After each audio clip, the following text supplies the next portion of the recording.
Main vide ou la place de l'effort personnel dans la voie de Sainte Thérèse. Le Père Philippon parle de la voie spirituelle de Sainte Thérèse, qui, rappelons-le, a été canonisée par l'Église. Pie XII nous dit que Thérèse a une doctrine et elle a été proclamée docteur de l'Église. Donc cette voie spirituelle canonisée par l'Église, le Père Philippon en parle comme d'un héroïsme de petitesse. Alors il me semble que ce soir, faisons un petit résumé de ce parcours spirituel auquel Sainte Thérèse nous invite pour bien comprendre face à cette spiritualité, entre guillemets, la place de notre effort personnel dans cette voie de spiritualité, dans cette voie de progrès chrétien. Le bon Dieu est amour. C'est la grande définition. Dieu est amour. Dieu est amour miséricordieux. Le propre de l'amour, dira Thérèse, est de s'abaisser. Il y a plusieurs demeures dans la maison du Père. Il y a la voie qui consiste à gravir l'escalier de la sainteté. C'est la voie, dira Thérèse, des grandes âmes. Mais dans cette voie, elle ne s'y sent pas à l'aise. Elle sent son incapacité. Elle veut devenir une sainte, mais elle sent son impuissance. Alors cette voie qui consiste à gravir le rude escalier de la perfection, Thérèse sent qu'elle ne saura pas y marcher, et donc elle se pose le problème, comment faire? Elle comprend, nous l'avons vu, elle comprend en lisant la parole de Dieu, l'Écriture sainte, elle comprend que Dieu appelle les âmes qui se sentent petites. Dans le prophète Isaïe, celui qui est petit, qu'il vienne à moi. Laissez venir à moi, dira notre Seigneur, les petits enfants, car le royaume des cieux leur appartient ainsi qu'à ceux qui leur ressemblent. Thérèse, dans ses citations de l'Écriture, et donc à travers la parole de Dieu, c'est très important de bien rappeler cela, Thérèse, donc, dans la parole de Dieu elle-même, découvre cette petite voie faite pour les petites âmes, petite voie qui consiste à reconnaître son néant, à tout attendre du bon Dieu comme un enfant attend tout de son Père, à se réjouir de ses fautes, à s'humilier, à ne pas se décourager. À une novice qui lui dira « Quand je pense à tout ce que je dois acquérir, de vertu », Thérèse répondra « Dites plutôt à tout ce que vous devez perdre ». Là où certains saints nous invitent à gravir l'escalier de la perfection, Thérèse, elle, nous invite à descendre dans l'humilité, à rester petit et à ainsi, en quelque sorte, obliger le bon Dieu à venir nous chercher. Donc à la suite de Sainte Thérèse, il s'agit pour nous de retrouver ce chemin de l'humilité, de la confiance, de l'abandon, pour attirer le bon Dieu vers notre misère. Notre misère qui sera ressentie, je sens mon impuissance, mon incapacité, dit Thérèse. Reconnaissance, misère qui sera reconnue, ressentir sa misère c'est une chose, reconnaître son néant, c'en est une autre. Et enfin, misère consentie, oui, je ne suis que faiblesse et pauvreté, et c'est grâce à cette faiblesse, à cette pauvreté, que je peux espérer dans la miséricorde de Dieu. Sainte Thérèse dira un jour, il faut consentir à rester pauvre. Voilà ce que beaucoup d'âmes ne veulent pas faire. Rester petit, je ne reviens donc pas sur la définition que nous avions développée il y a 15 jours, rester petit, nous avions vu ce que Thérèse entend à travers cette expression. Si nous restons petits, nous arriverons devant le bon Dieu les mains vides. Voilà. Et c'est toute la problématique qu'il faut essayer de comprendre, d'analyser ce soir. Arriver devant le bon Dieu les mains vides, en ne comptant pas sur nos bonnes œuvres, sur nos mérites, sur nos efforts personnels, mais uniquement sur la miséricorde du bon Dieu. C'est quelque chose de, entre guillemets, dans le bon sens du terme, c'est quelque chose d'un peu révolutionnaire que sainte Thérèse fait là, de renverser en quelque sorte le problème. Et il s'agit bien sûr de bien le comprendre. En effet, un jour, donc c'est sa sœur qui rapporte cela, un jour je lui dis que j'allais expliquer sa petite voie d'amour à tous mes parents et amis, et leur faire son acte d'offrande afin qu'ils aillent droit au ciel. Oh, me dit-elle, s'il en est ainsi, faites bien attention, car notre petite voie mal expliquée ou mal comprise pourrait être prise pour du quiétisme ou de l'illuminisme. Ces mots inconnus pour moi m'étonnèrent et je lui en demandai la signification. Thérèse me parla alors d'une certaine Madame Guyon qui s'était égarée dans une voie d'erreur, et elle ajouta qu'on ne croit pas que suivre notre petite voie, c'est suivre une voie de repos, toute de douceur et de consolation. Ah, c'est tout le contraire. S'offrir en victime à l'amour, c'est s'offrir à la souffrance, car l'amour ne vit que de sacrifices. Et quand on s'est totalement livré à l'amour, il faut s'attendre à être sacrifié sans aucune réserve. Témoignage de sœur Marie de la Trinité au procès diocésain, donc en vue de la canonisation de sainte Thérèse. Donc Thérèse avait bien conscience que sa petite voie toute nouvelle, sa petite voie bien droite, qui la mettrait dans les bras de Jésus pour la propulser jusqu'au ciel, cette petite voie serait une voie qui pourrait être mal interprétée. Dans la vie de Céline, on parle de cela. La publication du petit catéchisme de l'acte d'offrande, donc c'est un petit livret qui est complètement aujourd'hui introuvable, moi j'en ai une photocopie, c'est tout. Donc c'est le petit catéchisme qui expliquait comment s'offrir à l'amour miséricordieux, qu'est-ce que ça veut dire, etc. La publication du petit catéchisme de l'acte d'offrande retiendra plus longuement l'attention de sœur Geneviève, donc Céline, qui collabora étroitement avec mère Agnès de Jésus. Initiée la première à cette oblation d'un accent tout nouveau dans la spiritualité de l'époque, elle entendait n'en point laisser altérer le sens profond. Il fallait tout ensemble écarter les dangers de l'illuminisme, maintenir à cette démarche sa valeur de don total et n'en point interdire l'accès à l'âme de bonne volonté, quelle que soit sa faiblesse. Voilà tout le problème. Donc Thérèse nous dit, il faut rester petit, il faut s'humilier, et le bon Dieu viendra nous chercher. Rester petit, ça veut dire ne pas se décourager de ses fautes, et même s'en réjouir. Voilà. Et évidemment, le danger, qui est un danger très actuel aujourd'hui, c'est de dire, on ne fait rien, on se repose et tout va très bien ainsi. Il n'y a pas d'effort à faire, c'est Jésus qui vient nous chercher, donc on en fait le moins possible. Ce n'est pas du tout ça. Le quiétisme, donc c'est une voie spirituelle à l'époque de Fénelon, donc 17e, 18e siècle, qui prétendait qu'il ne fallait pas désirer devenir meilleur, il ne fallait pas faire d'efforts, qu'il fallait se laisser faire. C'est un mot très à la mode aujourd'hui dans la spiritualité contemporaine, se laisser faire. C'est vrai qu'il faut se laisser faire, mais non pas d'une passivité passive, mais d'une passivité active, on le verra avec sainte Thérèse, c'est-à-dire se laisser faire, c'est-à-dire consentir à tout ce que le bon Dieu permettra pour travailler notre âme.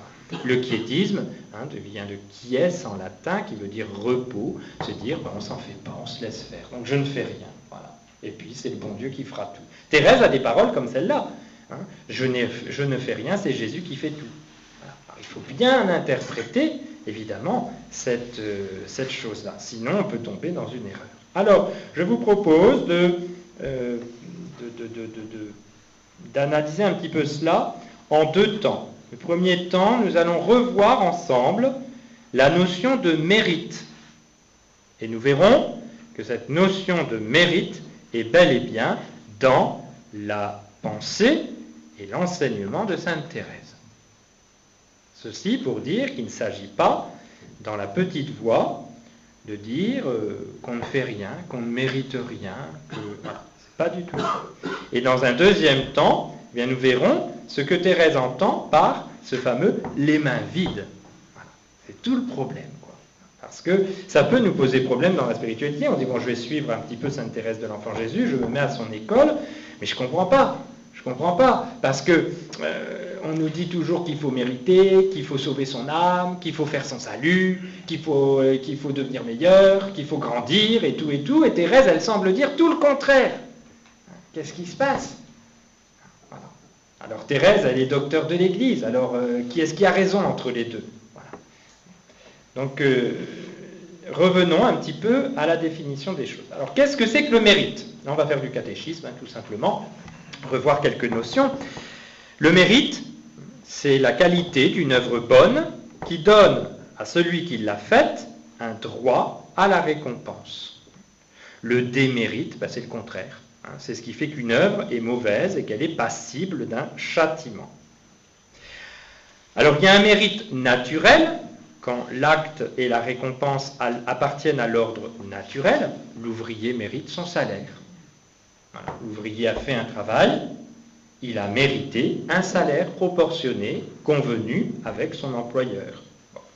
Et il y a le mérite surnaturel, c'est quand l'acte et la récompense appartiennent à l'ordre de la grâce. Nous sommes en spiritualité, évidemment, nous parlons du mérite surnaturel. Alors, ce mérite qui fait que, quand on fait une œuvre bonne surnaturellement, on mérite une récompense surnaturelle. Ce mérite, il est fondé, nous dit le catéchisme, sur la miséricorde de Dieu, qui, par promesse, s'est engagé à nous récompenser du bien que nous avons accompli. Le bon Dieu s'est engagé.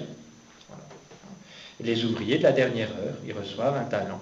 Voilà. Le bon Dieu s'est engagé, il donne une récompense proportionnée au bien que nous avons accompli sur cette terre. Et ce mérite, fondé sur la miséricorde de Dieu, il est fondé pour nous sur les mérites de Jésus-Christ. Par le baptême, nous sommes unis à notre Seigneur, la grâce sanctifiante vivifie notre âme et nous permet de produire des actes qui méritent une récompense surnaturelle, à savoir le ciel. Et au moment de notre mort, eh bien, le degré de grâce qui sera en nous donnera un degré de gloire au ciel, proportionné. C'est parlé évidemment d'une manière matérielle, il ne faut pas s'imaginer notre âme comme un récipient, puis il y en a qui auraient de la grâce aux orteils et puis d'autres jusqu'à la tête, c'est pas comme ça, évidemment, c'est spirituel, mais ça nous fait comprendre.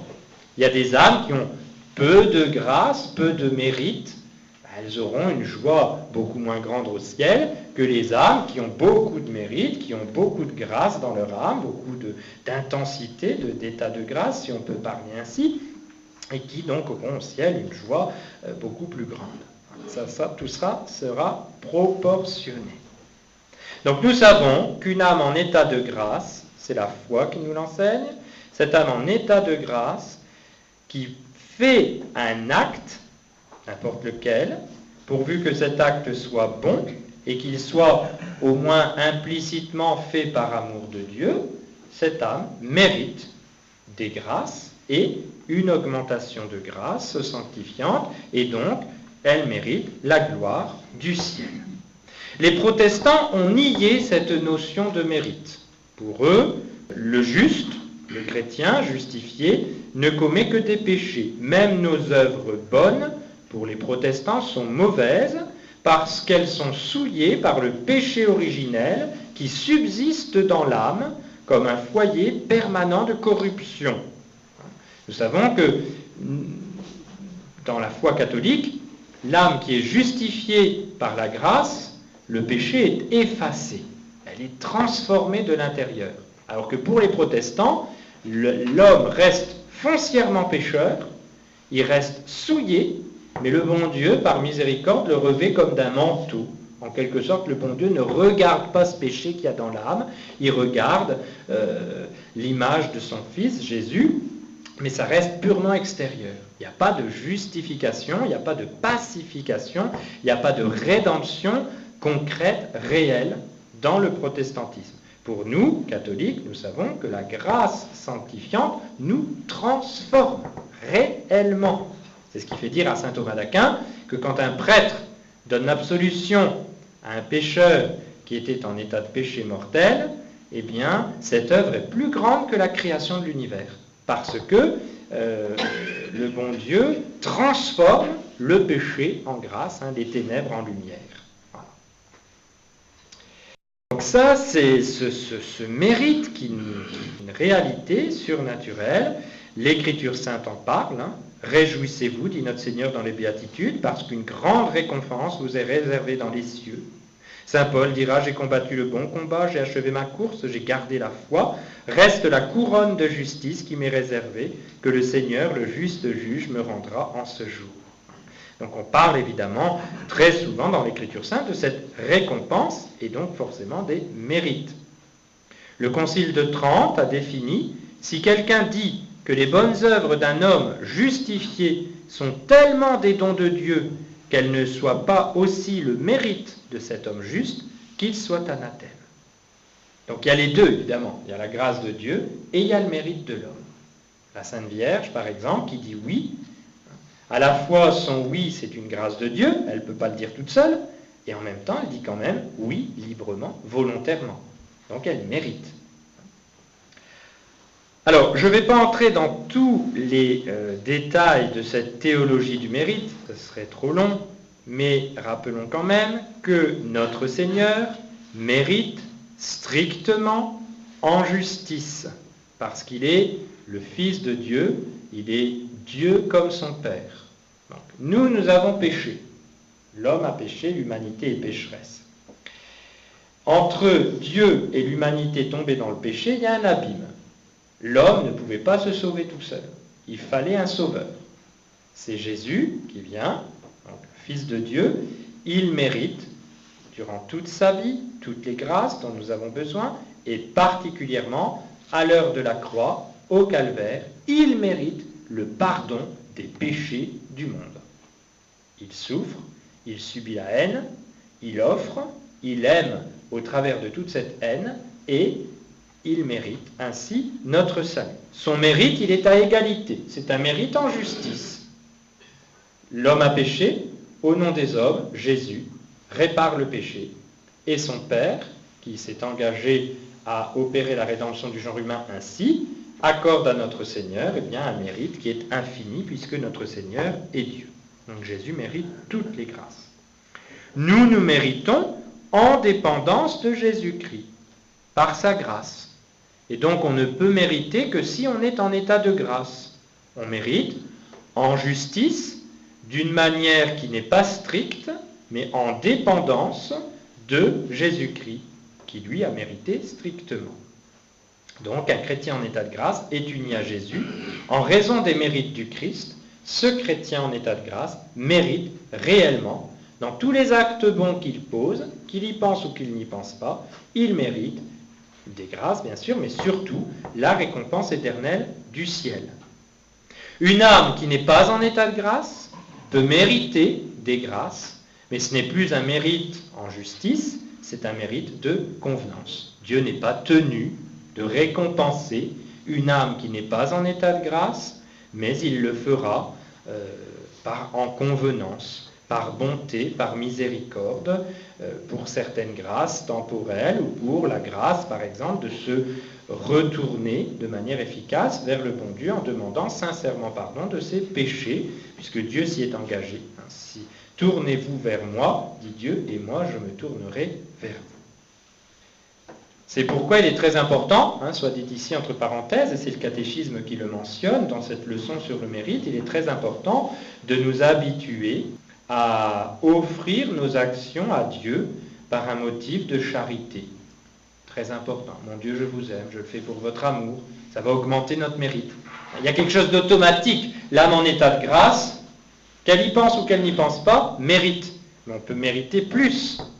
Donc, si on y met son cœur, si on fait des efforts, etc., etc. Évidemment, le mérite sera plus intense, plus grand. Voilà. Il me semble qu'il était important de resituer un petit peu cette question du mérite. Un chrétien, en état de grâce, quand il pose une action bonne, mérite un accroissement de gloire au ciel. C'est la petite graine de l'Évangile qui doit devenir un grand arbre. Nous avons reçu la grâce au jour de notre baptême, ça doit devenir la sainteté. Et fasse le bon Dieu qu'au jour de notre mort, eh bien, le bon Dieu nous trouve dans cet état pour lequel il nous a créés. Chacun de nous doit atteindre un degré de gloire prévu de toute éternité par le bon Dieu. Et donc, tout le chemin à parcourir, c'est d'arriver le jour de notre mort en ayant atteint le degré de gloire prévu par le bon Dieu. Ça nous fait peur. Et c'est justement pour ça que Sainte Thérèse va nous être utile et qu'elle va nous donner le secret si nous ne nous sentons pas capables d'atteindre ce degré. Cette notion de mérite est donc présente dans l'enseignement de Sainte Thérèse. C'est cela que je veux faire ressortir ce soir pour couper court à toutes les fausses interprétations d'un sens ou d'un autre à cette doctrine de la petite voix de Sainte Thérèse. Si on prend par exemple l'acte d'offrande de Thérèse comme victime d'Holocauste à l'amour miséricordieux du bon Dieu, elle dit par exemple « Je désire vous aimer, vous faire aimer, je désire accomplir parfaitement votre volonté et arriver au degré de gloire que vous m'avez préparé dans votre royaume. Alors, puisque vous m'avez aimé jusqu'à me donner votre Fils unique pour être mon sauveur, les trésors infinis de ses mérites sont à moi. » Ça, c'est très théologique. Tous les mérites de Jésus sont à nous, parce qu'il y a entre Jésus et nous, par la grâce, une unité de famille. Nous sommes implantés en Jésus-Christ, greffés sur le Christ. Donc, tous ces mérites sont à moi. Je vous les offre avec bonheur. Je vous offre encore tous les mérites des saints, qui sont au ciel et sur la terre, leurs actes d'amour et ceux des saints anges. Enfin, je vous offre aux bienheureuses Trinités l'amour et les mérites de la Sainte Vierge, ma mère chérie. C'est à elle que j'abandonne mon offrande, la priant de vous la présenter. Donc, qu'on ne vienne pas nous dire que Sainte Thérèse est protestante. Le père Conrad de Mester, il a une petite phrase dans son bouquin où il dit on comprend que dans le climat d'œcuménisme actuel, Sainte Thérèse soit aimée de nos frères protestants parce qu'elle a privilégié la confiance par rapport aux œuvres. Alors, c'est vrai et c'est faux en même temps. Tout dépend de quel bord on se place pour analyser cette pensée. Quoi qu'il en soit, Thérèse est catholique, elle croit au mérite. Elle dira par exemple aussi, après l'exil de la terre, j'espère aller jouir de vous dans la patrie. Mais, et c'est là ce que nous allons étudier, je ne veux pas amasser de mérite pour le ciel. Elle dit bien qu'il y a des mérites. Je ne veux pas, mais ces mérites, moi je ne veux pas les amasser. Bon, on va voir ce que ça veut dire, justement. Au soir de cette vie, je paraîtrai devant vous les mains vides, car je ne vous demande pas, Seigneur, de compter mes œuvres. Toutes nos justices ont des tâches à vos yeux. Toutes nos justices. Donc il y a bien un rapport de justice entre Dieu et nous. On a fait quelque chose de bien, et le bon Dieu récompensera ce bien. Et Thérèse dit, moi, je ne veux pas entrer dans ce jeu-là avec le bon Dieu. On va y revenir. Ce que je veux là manifester, c'est que la notion de mérite est bel et bien présente dans la pensée et la vie et l'enseignement de Sainte Thérèse. Je fais une petite parenthèse, c'est un thème très intéressant à étudier. Thérèse est très paradoxale, comme beaucoup de saints d'ailleurs, parce que le bon Dieu est paradoxal. On a du mal à tenir les deux bouts quand on parle du bon Dieu. Il est justice et miséricorde, il est tout-puissant et en même temps il pardonne aux pécheurs, etc., etc. Donc on voit un petit peu ces paradoxes de Dieu et de son message. Bon, il y a chez Thérèse ce thème qui revient du guerrier. Alors elle associe le thème de l'enfant et du guerrier. Ça peut paraître encore une fois opposé, non, c'est deux sentiments de l'âme qui sont bien présents et qui se complètent. Si je manifeste cela, c'est pour montrer que la notion de combat, d'effort et donc de mérite est bien présente chez Thérèse. Dans un poème sur les vertus de l'âme religieuse, pauvreté, chasteté, obéissance, un poème qu'elle appelle « Mes armes », donc le poésie numéro 48, la 4e strophe, elle dit ceci. « L'ange orgueilleux au sein de la lumière s'est écrié « Je n'obéirai pas. Moi je m'écris dans la nuit de la terre, je veux toujours obéir ici-bas. Je sens en moi naître une sainte audace. De tout l'enfer je brave la fureur. L'obéissance est ma forte cuirasse et le bouclier de mon cœur. Dieu des armées, je ne veux pas d'autre gloire que de soumettre en tout ma volonté, puisque l'obéissant redira ses victoires toute l'éternité. » Si on fait une analyse de cette strophe, elle brave la fureur de l'enfer, l'obéissance est sa cuirasse et le bouclier de son cœur. Elle ne veut pas d'autre gloire que de soumettre en tout sa volonté, l'obéissant redira ses victoires toute l'éternité. Si ça, c'est pas du mérite, si ça, c'est pas du combat, si ça, c'est pas de l'effort personnel, qu'est-ce que c'est? Thérèse ne se repose pas. Sa petite voix n'est pas une petite voix d'illuminisme, de quiétisme, où on laisse Jésus tout faire et nous, on fait rien. C'est pas ça du tout. Il y a un combat, il y a un effort. Si du guerrier j'ai les armes puissantes, si je limite et lutte vaillamment, comme la Vierge aux grâces ravissantes, je veux aussi chanter en combattant. Tu fais vibrer de ta lyre les cordes, et cette lyre, ô Jésus, c'est mon cœur, alors je puis de tes miséricordes chanter la force et la douceur. En souriant, je brave la mitraille, et dans tes bras, ô mon époux divin, en chantant, je mourrai sur le champ de bataille, les armes à la main. C'est la guerre, ça. C'est une Thérèse qu'on ne connaît pas, ça. Les petites roses et tout ça, on en est loin. C'est vraiment, elle est à la guerre, quoi. Elle y va, elle se donne complètement. Prenez la poésie numéro 36, Jésus seul, la 3e strophe. C'est à toi seul, Jésus, que je m'attache. C'est en tes bras que j'accours et me cache. Je veux t'aimer comme un petit enfant, je veux lutter comme un guerrier vaillant. Comme un enfant plein de délicatesse, je veux, Seigneur, te combler de caresses, et dans le chant de mon apostolat, comme un guerrier, je m'élance au combat. Là, c'est l'une des strophes, je trouve, les plus paradoxales de sainte Thérèse, où elle allie l'enfant et le guerrier. C'est à toi seul, Jésus, que je m'attache, c'est en tes bras que j'accours et me cache. Je veux t'aimer comme un petit enfant, je veux lutter comme un guerrier vaillant. Comme un enfant plein de délicatesse, je veux, Seigneur, te combler de caresses, et dans le chant de mon apostolat, comme un guerrier, je m'élance au combat. Toute la vie de Thérèse, et ça, il faut le crier haut et fort, toute la vie de Thérèse est un oui total au bon Dieu. Depuis l'âge de 3 ans, je n'ai jamais rien refusé au bon Dieu. Le bon Dieu sera obligé de faire ma volonté au ciel, car je n'ai jamais fait que la sienne sur terre. Qui dit mieux? Là, on touche évidemment à l'éminente sainteté de Thérèse, qui nous sidère. Le Père Marie-Eugène de l'Enfant Jésus disait « Elle me donne le vertige, tellement elle est grande ». Et pourtant, cette guerrière qui sait que l'âme en état de grâce mérite à chaque instant le ciel, et qui veut devenir une sainte, et qui veut atteindre le degré de gloire que le bon Dieu lui a préparé dans son royaume, eh bien, elle nous dit « Je paraîtrai devant vous les mains vides ». Que veut dire ce « les mains vides » ?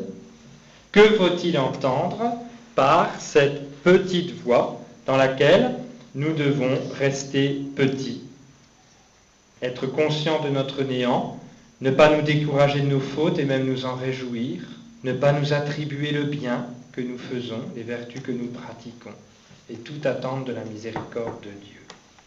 C'est le Père Conrad de Mester qui répond à cette question dans son livre que je cite souvent, donc Dynamique de la confiance, les mains vides, Thérèse de Lisieux.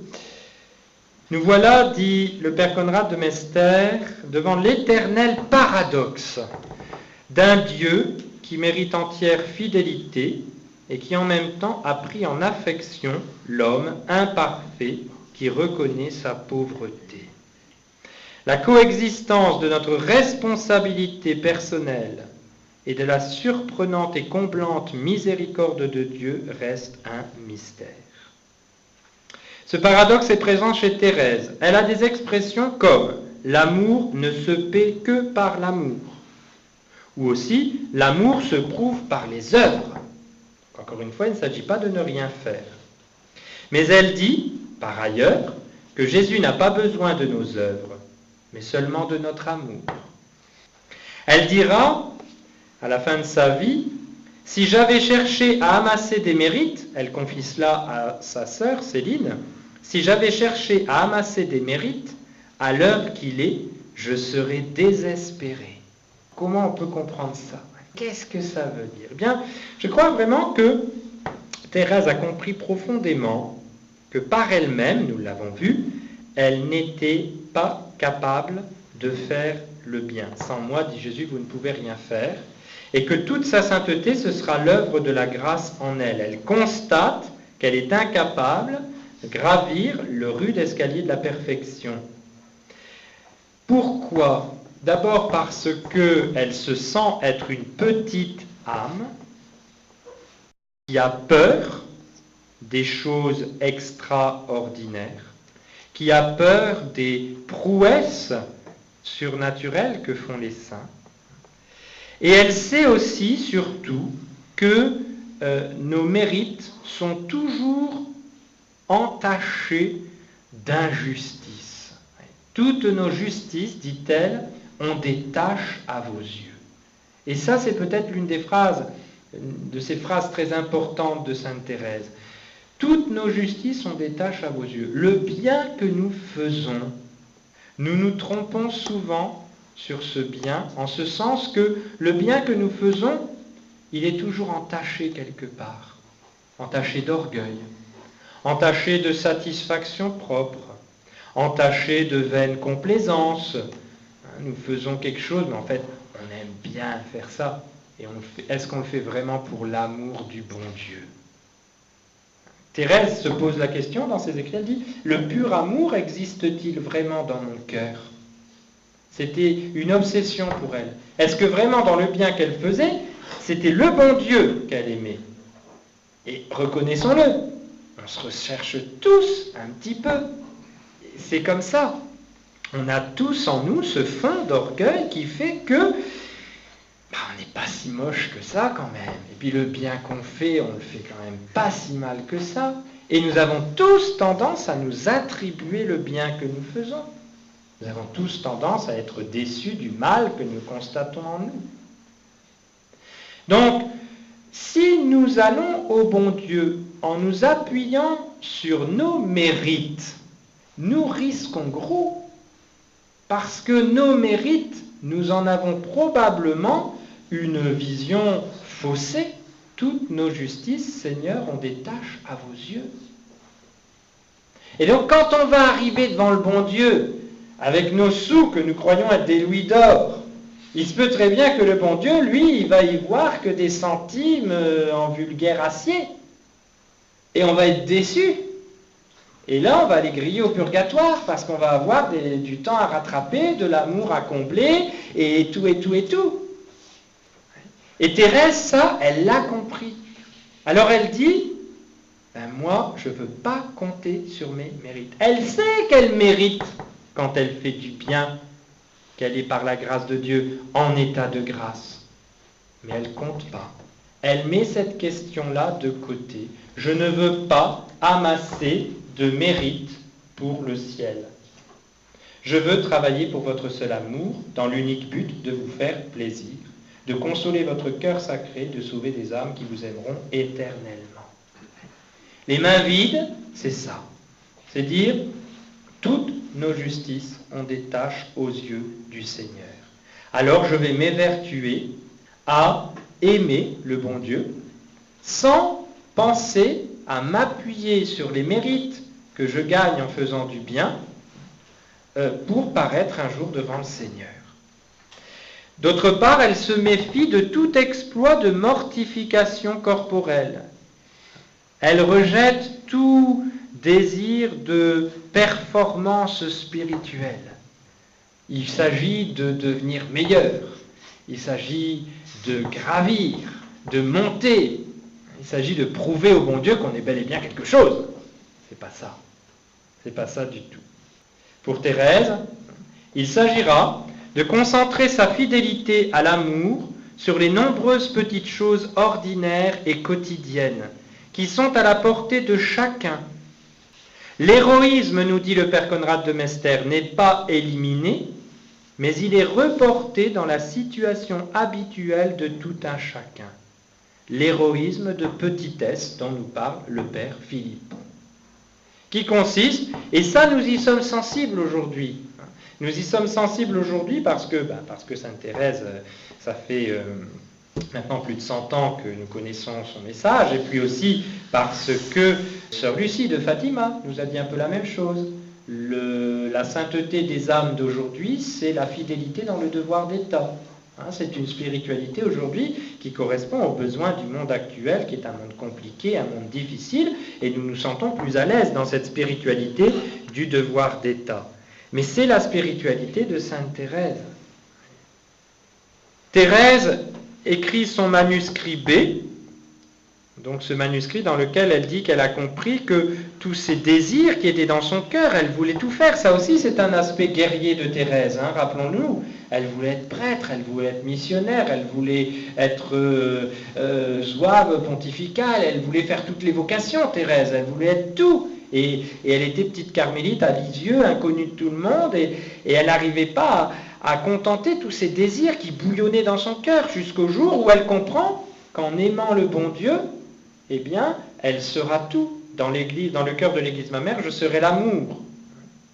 Donc elle va aimer le bon Dieu. Et elle dit ceci dans ce manuscrit B, elle s'adresse à Jésus. « Oui, mon bien-aimé, voilà comment se consumera ma vie. Je n'ai d'autre moyen de te prouver mon amour que de jeter des fleurs. » Elle n'est pas capable de faire des grandes choses. Alors qu'est-ce qu'elle va faire? Elle va jeter des fleurs. C'est-à-dire de ne laisser échapper aucun petit sacrifice, aucun regard, aucune parole, de profiter de toutes les plus petites choses et de les faire par amour. Je veux souffrir par amour et même jouir par amour. Ainsi je jetterai des fleurs devant ton trône. Je n'en rencontrerai pas une seule sans l'effeuiller pour toi. Puis en jetant mes fleurs, je chanterai, pourrait-on pleurer en faisant une aussi joyeuse action? Je chanterai, même lorsqu'il faudra cueillir mes fleurs au milieu des épines, et mon chant sera d'autant plus mélodieux que les épines seront longues et piquantes. Commentaire du père Conrad de Mester, toute petite chose, donc, des riens, un petit sacrifice, un regard, un mot, un sourire, mais quel souffle de fidélité absolue passe dans ces pages. Profitez de tout, ne laissez échapper aucune occasion, aucun désir de performance, mais seul l'amour inspire son radicalisme. Pour toi, par amour. Donc Thérèse nous livre là, en quelque sorte, le secret de sa petite voix. Qu'est-ce qui compte? Faire des œuvres méritées ou avoir confiance en Dieu? Eh bien, Thérèse offre ici un bel équilibre. On aime autant qu'on peut. On essaie de le montrer par ses actes.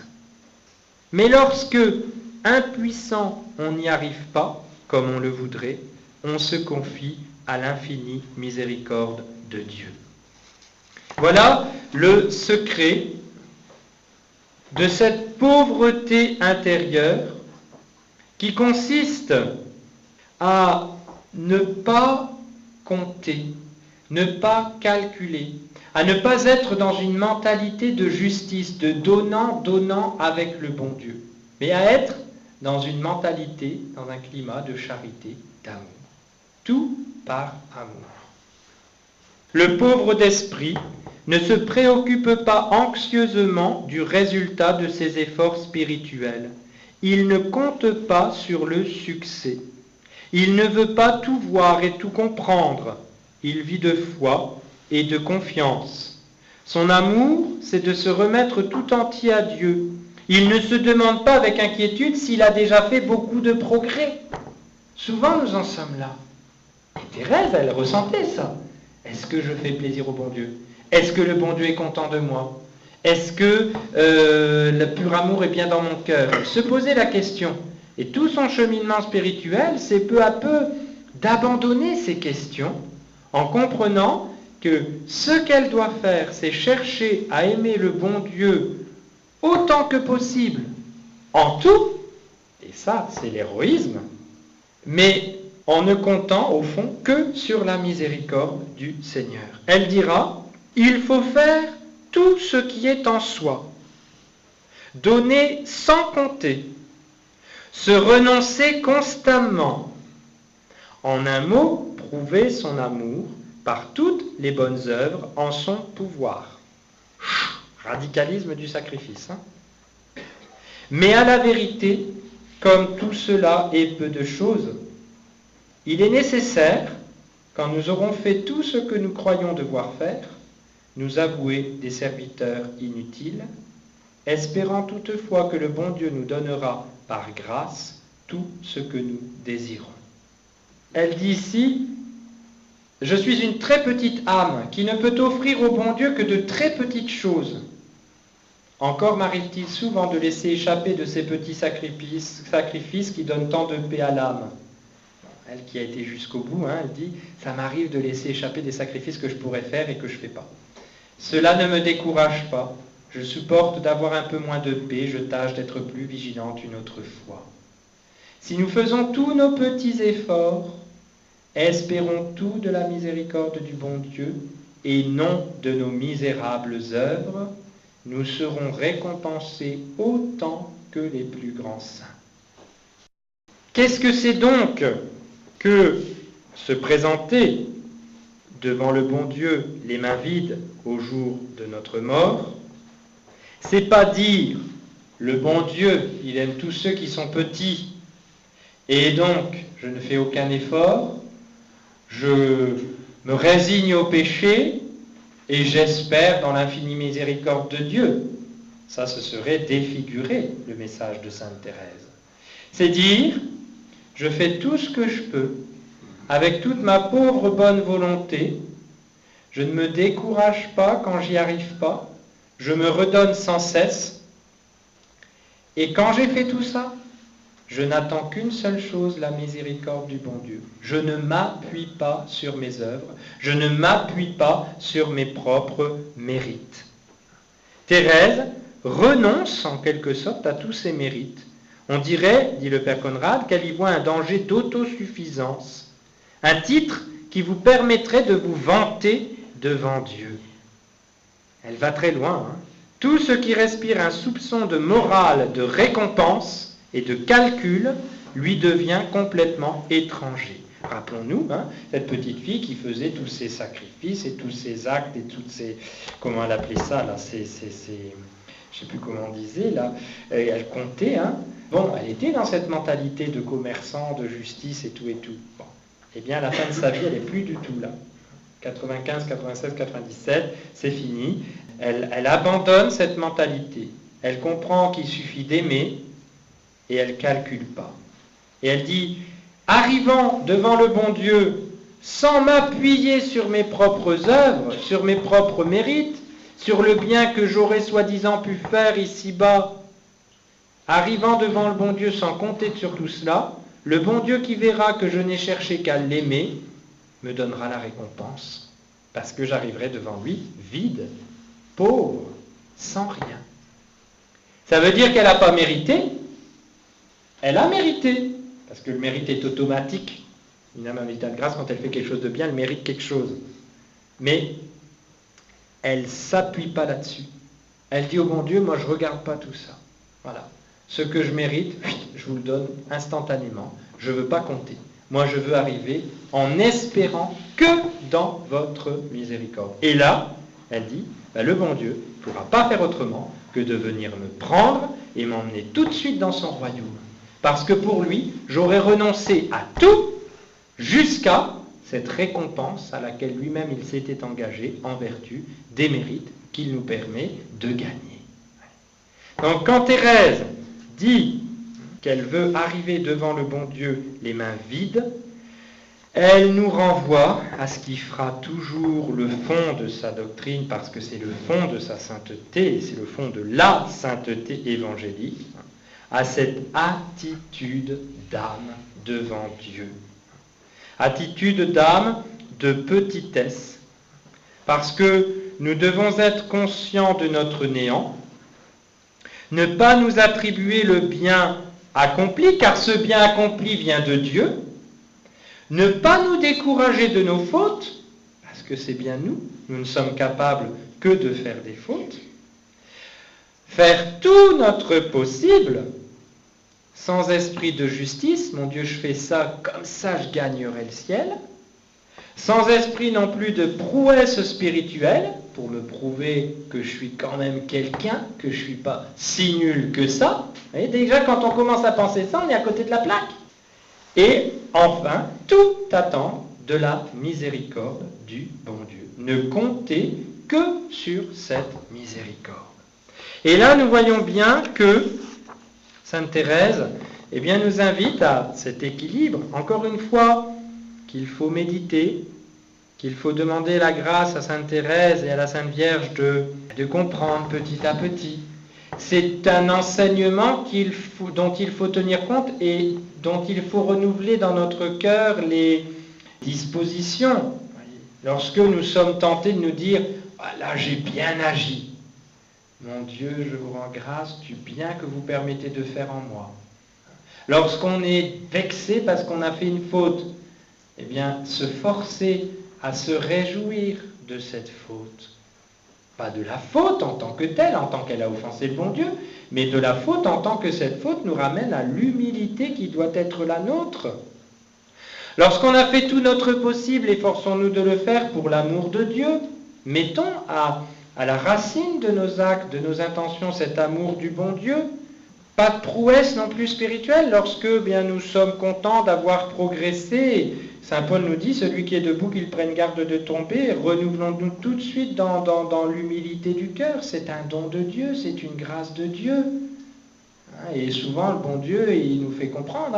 On fait quelque chose de bien, on est fier, et puis le lendemain, patatrac, on tombe parce que, on était fier de soi.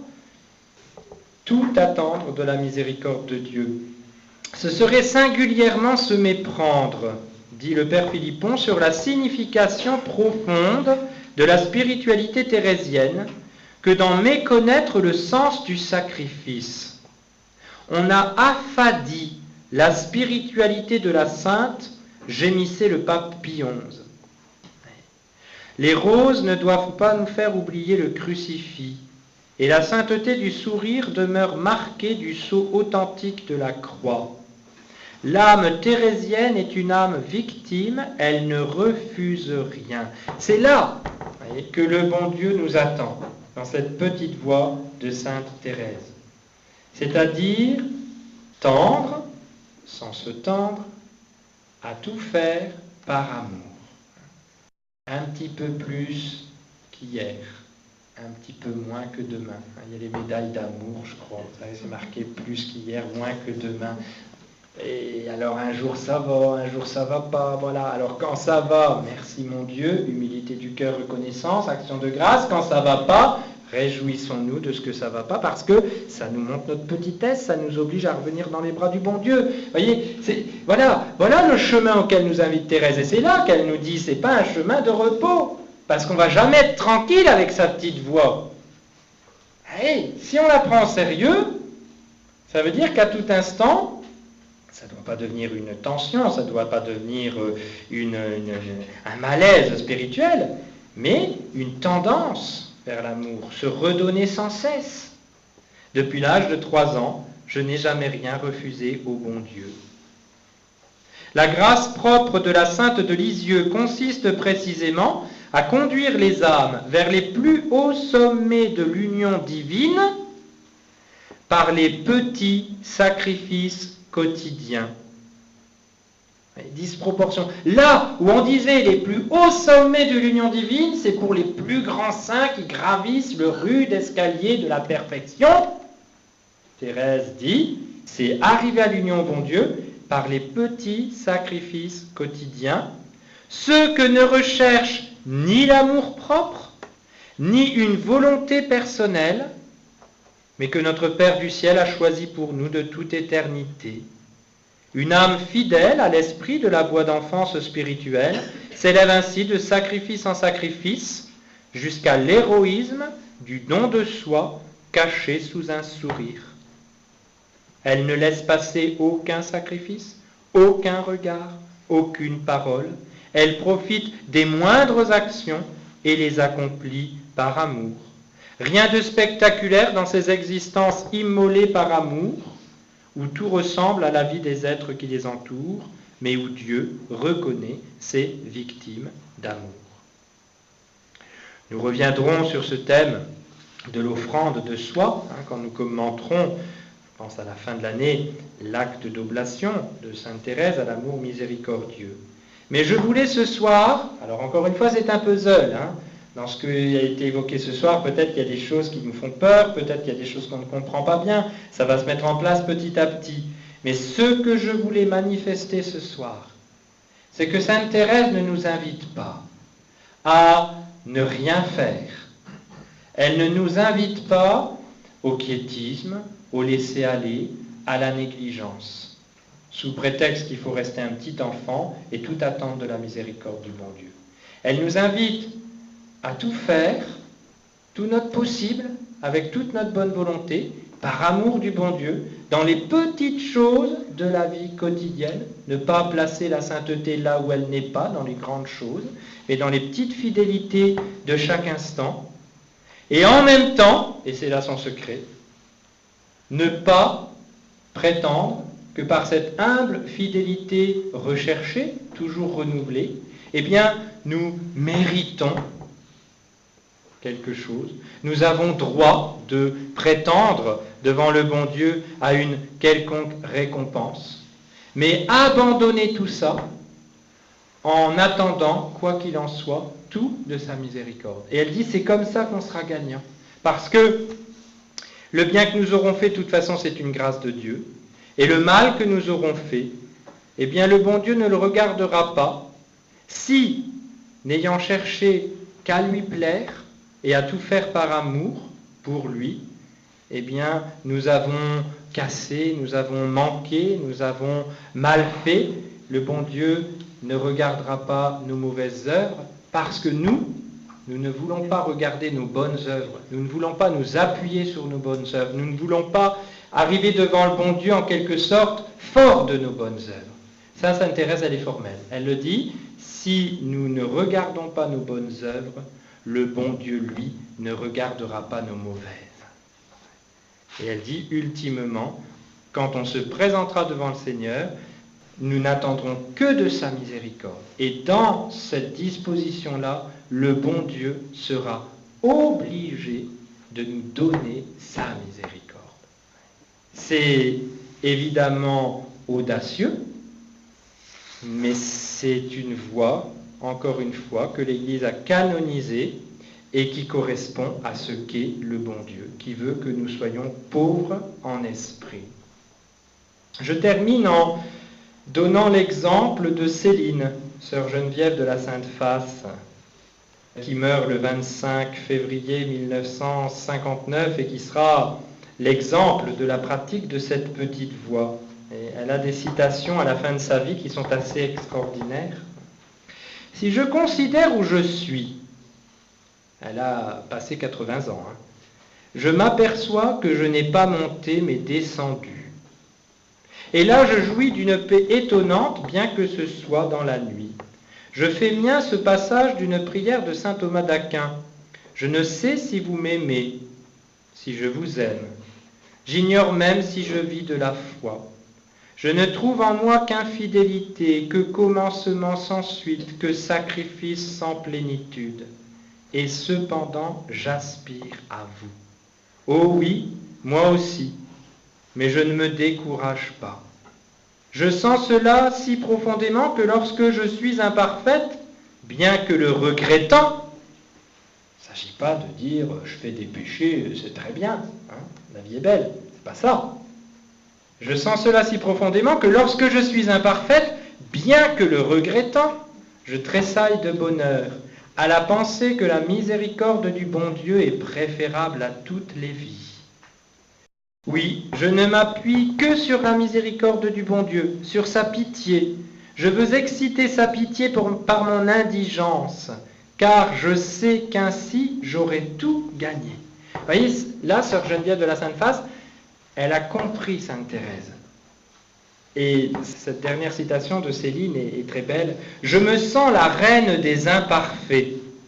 Mon royaume est extrêmement vaste, et j'ai des sujets par myriades. Mais quoi qu'ils fassent, ils ne peuvent atteindre à la prépondérance de leur reine en cette matière. » Ça veut dire qu'elle est la plus nulle. Bon. Dans sa peau mourra le renard. Heureusement que cette parole de ma petite Thérèse me console. Il suffit de s'humilier, de supporter avec douceur ses imperfections.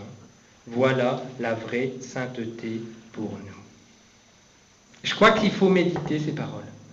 Si on les médite, si on essaye de mettre notre âme en accord avec cet enseignement de Sainte Thérèse, la grâce, petit à petit, nous fera cheminer dans le sens de ce pur amour du bon Dieu.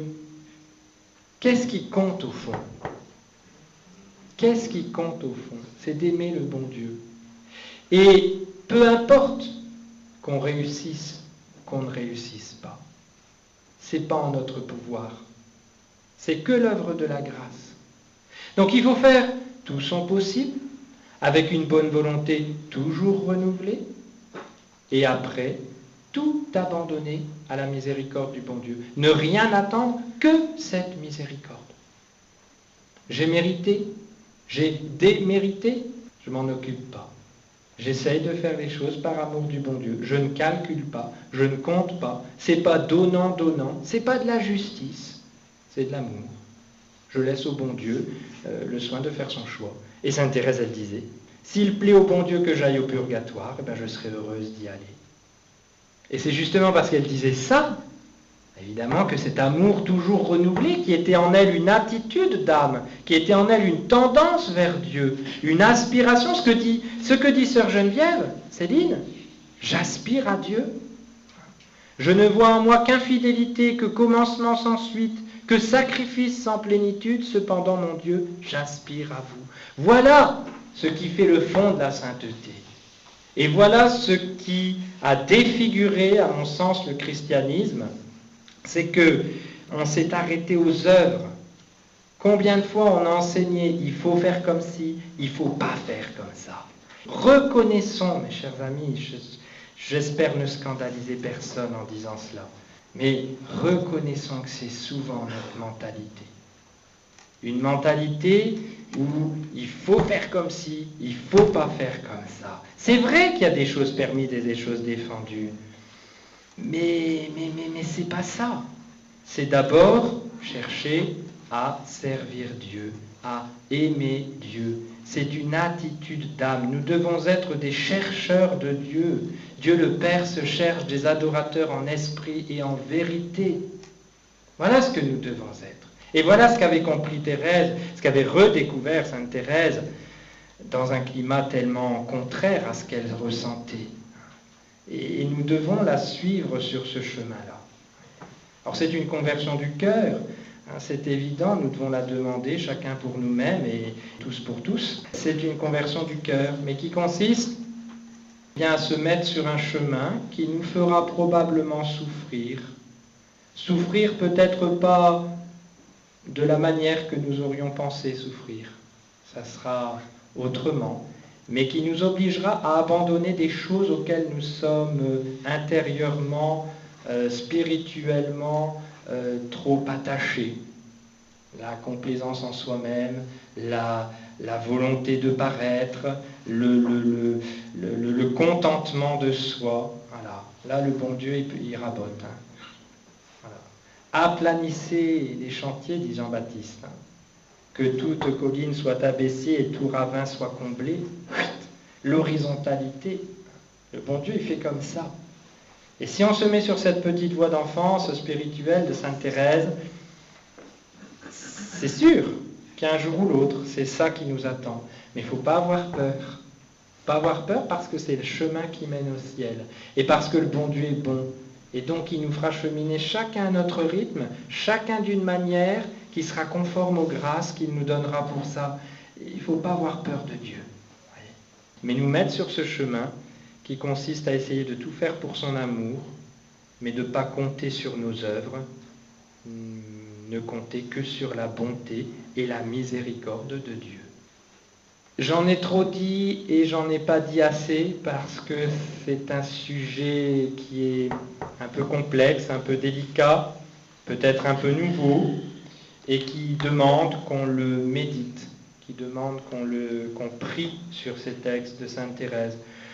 Je ne puis que vous conseiller, si vous voulez aller dans ce sens-là, de relire de temps en temps, de méditer l'acte d'offrande à l'amour miséricordieux, on y reviendra bien évidemment, mais il est rempli de cette pensée, et aussi d'aller dans les derniers entretiens, ce qu'on appelle les novissima verba, les entretiens de Sainte Thérèse avec sa sœur, mère Agnès de Jésus, lors des dernières semaines de sa vie.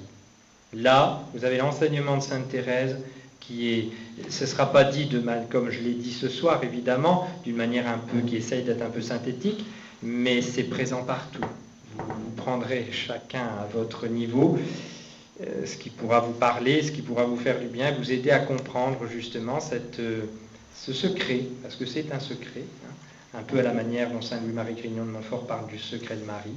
Eh bien, c'est un secret pour aller vers le bon Dieu.